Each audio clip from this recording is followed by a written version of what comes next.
Arrenques tu, preguntem. Si no hi ha gaire cosa a dir.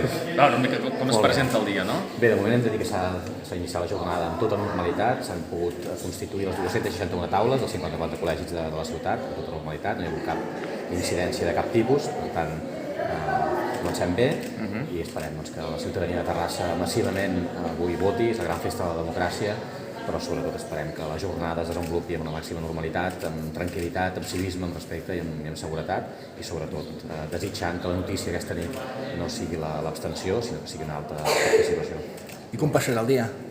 Doncs ara he d'anar a alguns actes, algunes obligacions institucionals i a partir d'aquí aniré a fer una volta pels diferents col·legis electorals, a saludar els representants de l'administració, a saludar els apoderats del meu partit i fins al vespre que anirem a seguir els resultats i esperem després a la festa de celebració.